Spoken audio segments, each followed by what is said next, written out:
अब हम कर रहे हैं physics first year physics in board. Momentum वाला टॉपिक हमने पढ़ लिया था, याद है आपको? लीनियर मोमेंटम में जो फार्मूले आए थे वो कौन कौन से थे? अरीबा, मोमेंटम का फार्मूला क्या था? पहला, मोमेंटम बराबर है किसके? मास इनटू वेलोसिटी के।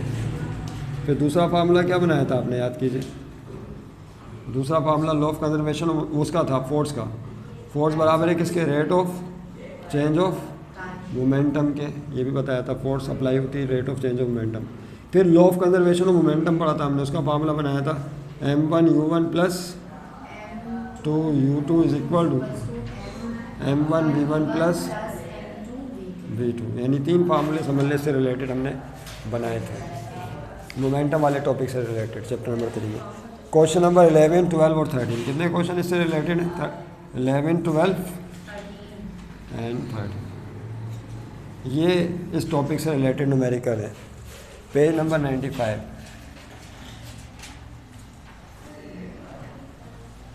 क्वेश्चन नंबर सबसे पहले 11 कर रहे हैं, डेटा। देखिए क्या कह रहे हैं इसमें। ये जो क्वेश्चन है इसमें गन और बुलेट के हवाले से, गन और बुलेट किसे कहते हैं? वो जो गन में रखने के बाद उसको फायर किया जाता है, गोली को, बुलेट को। तो होता ये है कि जब गन को फायर किया जाता है, बुलेट फायर की जाती है गन के ज़रिए, तो यहाँ पे एक कोलिजन होता है दो बॉडीज़ के दरमियान। कौन सी दो बॉडीज़ हैं? एक बॉडी गन है और दूसरी बॉडी क्या है? बुलेट है। उसका गोला जो है बुलेट से टकराता है और क्या होता है, फिर बुलेट जो है वो आफ्टर कोलिजन बाहर की तरफ खारिज हो जाती है। ऐसे ही होता है ना। तो कह रहे हैं कि 100 gram bullet is fired. 100 gram bullet, एक बुलेट है जिसको फायर किया गया गन से। बुलेट का 100 ग्राम का मतलब क्या है? Gram is the unit of mass. किसका यूनिट है? मास का। तो यहाँ पे बुलेट का मास दे दिया आपको, क्या? Mass of bullet. तो इस मास को हम m1 से शो करेंगे। ये दिया हुआ है 100 ग्राम। अब जाहिर सी बात है इसको किलोग्राम में चेंज करना पड़ेगा। किसमें? तो किलोग्राम में चेंज करने के लिए याद रखिएगा 1000 से डिवाइड करते हैं। ग्राम को किलोग्राम में चेंज करने के लिए किससे डिवाइड करते हैं? 1000 से डिवाइड करेंगे। कैलकुलेटर आपके पास होना चाहिए। 0.1 kg आ जाएगा। This is mass of bullet. यहाँ आगे ब्रैकेट में बुलेट लाजमी लिख लीजिएगा, BULLET। BU, ये गोली है जो गन से या बंदूक से फायर की गई है, इसका मास। फ्रॉम अ 10 kg गन, और जिस गन से फायर किया गया उसका मास 10 kg है। तो यहाँ पे m2 मास आ जाएगा, that is mass of gun. और ये ऑलरेडी किलोग्राम में है, उसको तो आपने चेंज नहीं करना। This is gonna. Is that clear? तो दोनों के मासेज आ गए। आगे कह रहे हैं जो बुलेट है, फिर से जुमला पढ़ो। 100 gram bullet is fired from a 10 kilogram gun with a speed of 1000 metre पर सेकेंड। अब यहाँ पे जो गोली है टकराव के बाद किस स्पीड से बाहर जाती है? 1000 मीटर पर सेकेंड की स्पीड से आती है। मेरा आपसे एक सीधा सा सवाल है, जिन्होंने मोमेंटम वाला टॉपिक अभी लॉ भी पढ़ लिया था हमने लास्ट क्लास में, कि जो फार्मूला आपके सामने मौजूद है वही है m1u1 plus m2u2 is equal to m1v1 plus m2v2। यहाँ पे u1 किसकी वेलोसिटी है? बुलेट की, टकराने से पहले। और u2 किसकी इनिशियल वेलोसिटी है? गन की, टकराव से पहले। तो जब बंदूक और बुलेट के दरमियान मुलाकात नहीं हुई थी तो ये इनिशियल वेलोसिटीज़ कितनी होगी? यानी जब बुलेट बंदूक के अंदर बैठी हुई थी तो उस वक्त दोनों की वेलोसिटीज़ कितनी थी? बुलेट की कितनी थी? शाबाश। और गन की भी 0 थी। तो यहाँ पे क्या लिखेंगे आप? u1 is 0। ये इनिशियल वेलोसिटी है किसकी? बुलेट की। और u2 0, ये इनिशियल वेलोसिटी है गन की, टकराने से पहले। अब देखिए टकराने के बाद क्या होगा?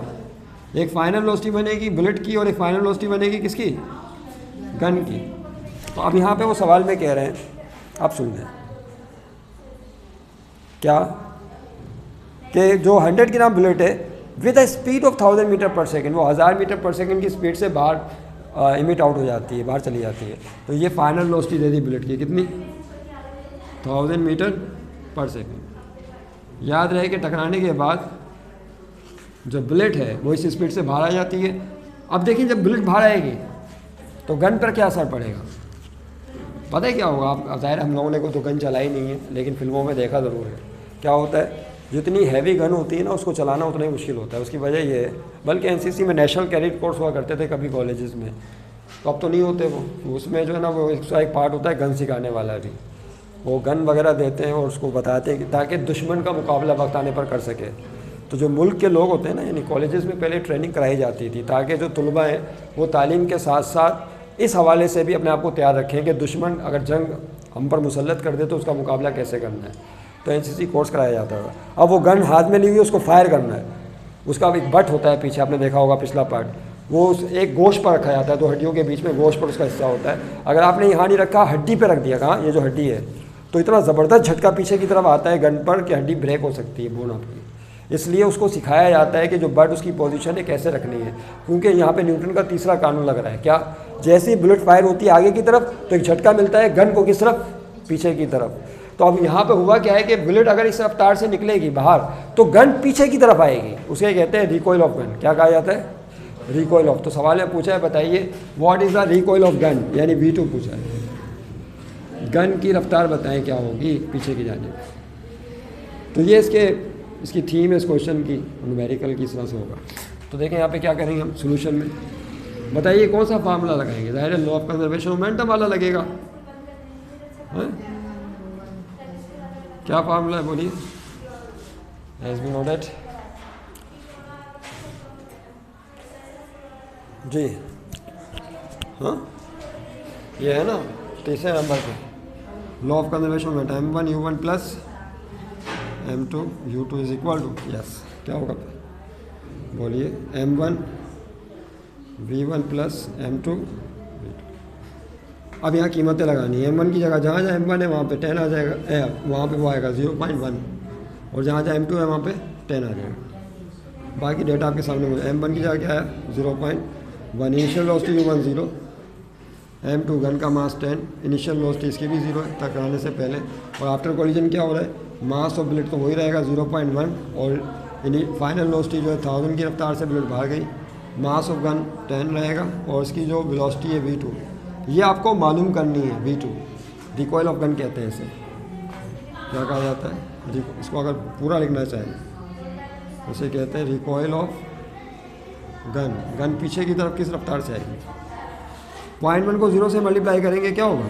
सब जानते हैं 0 होगा। फिर 10 को 0 से मल्टीप्लाई करेंगे तो 10 ही 0 ही होगा, इज इक्वल टू 0.1 को 1000 से मल्टीप्लाई करेंगे तो 100 आएगा, और साथ में कौन है? 10 मल्टीप्लाई V2। अब 0 में 0 प्लस करेंगे तो क्या आएगा? 0 ही आएगा। 100 को यहाँ भेज देंगे तो किस में हो जाएगा? माइनस में, और राइट हैंड साइड में बचेगा 10 मल्टीप्लाई V2। आप चाहें तो उसका मल्टीप्लाई का साइन भी डाल सकते हैं, या ब्रैकेट डालना चाहें तो वो डाल दें, क्योंकि प्लस का 100 है। इसको यहाँ भेजेंगे तो किस में आ जाएगा? शिफ्ट किया है इसको, यहाँ पे भेजा है, शिफ्ट किया है, तो प्लस 10 यहाँ के इसमें हो जाएगा माइनस, सॉरी इसको नहीं भेजा, क्या होगा? ये प्लस का 100 इसको शिफ्ट किया है, ये यहाँ आ जाएगा किस में? माइनस में हो जाएगा। अच्छा अब देखिए क्या होगा, अब ये 10 मल्टीप्लाई में दूसरा भेजेंगे तो किस में आएगा? डिवाइड में। अब ये मैथ के रूल तो हमें पता ही है, ये छोटे छोटे रूल तो जानते ही हैं। अब देखिए जगह नहीं है तो -100 और 10 यहाँ डिवाइड में आ जाएगा। यहाँ क्या बचेगा? V2। 100 को 10 से डिवाइड करेंगे तो क्या आता है? माइनस का 10 is equal to V2। Side change करते हैं तो V2 इज इक्वल टू क्या हो जाएगा? V2 इज इक्वल टू -10, और ये वेलोसिटी है तो इसका यूनिट मीटर पर सेकेंड होगा। Required recoil of gun. Minus में क्यों आया जवाब? क्योंकि जब बुलेट आगे की तरफ जाएगी एक्शन, तो रिएक्शन के तौर पर क्या होगा? गन पीछे आएगी, वेलोसिटी उसके अपोजिट होगी, इसलिए माइनस में आएगा। रिक्वायर्ड रिकॉइल ऑफ गन, क्या बोलेंगे? Required recoil of gun. ये जो गन है पीछे की तरफ इस रफ्तार से आएगी 10 मीटर पर सेकंड की रफ्तार से। तो क्वेश्चन नंबर 12 और 13 भी इसी से रिलेटेड न्यूमेरिकल है, आपने इसी टॉपिक से देखा आपने किस तरह से होगा।